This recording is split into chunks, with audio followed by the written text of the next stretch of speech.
My name is Yusuf Al-Mulaf. Welcome to Kuwait. Welcome to our program. I'm your presenter, Ayub Mzee. We're here at the Dorchester Hotel, Park Lane in London, whereby we are joining the Kuwait community and His Excellency, the Ambassador of Kuwait, who is also the Dean of the Diplomatic Corps in the UK. Today is Kuwait National Day.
My name is Mr. Alan Way, a Gulf War veteran, which is why we're here today to celebrate the liberation of Kuwait and Kuwait today. Martin Johnson, former Gulf War veteran, and again here as part of the National Freedom Day for Kuwait. Yeah, you people who got involved in the Gulf War, what does it mean to you being here in the midst of these liberated people? Yeah, we consider it an honour to be invited in the first place. We served in the conflict, as was our duty, and yes, it's an honour to welcome back to celebrate. What message have you got for young people watching this program who take liberty for granted, having served in the Gulf War to liberate people, to be members of the free world? Well, my message to everybody is first of all, I'd like to say a big thank you to the people of Kuwait for honouring and remembering the endeavours that took place in 1991, and really it's just about looking forward to the future and building upon the future and listening to the elders of the government. Yeah, well, liberty is not a God-given right as perceptions today. You do, throughout your life, have to fight for it occasionally. And the medals that I have here, and my colleague Martin, represents our country's fight for freedom and liberty, which we all enjoy today.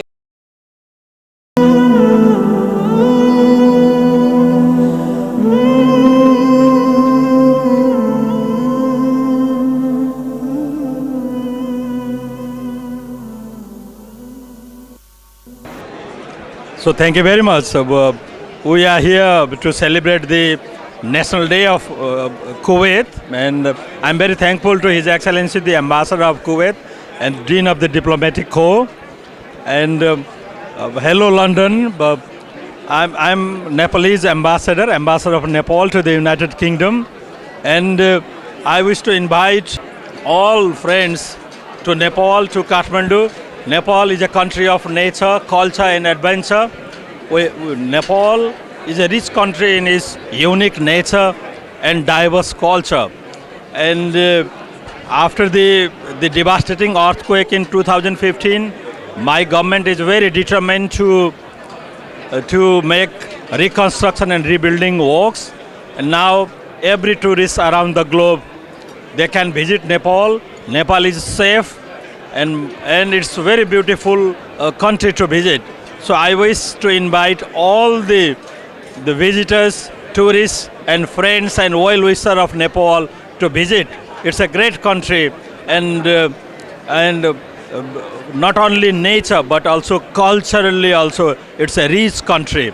And friends, you know the Mount Everest, the highest peak in earth, and the holy place of the birthplace of Lord Buddha is in Nepal. So I would like to invite you all friends and well-wishers of Nepal to visit once again, and once will not be enough. Thank you very much.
Thank you for watching. See you next time, same time.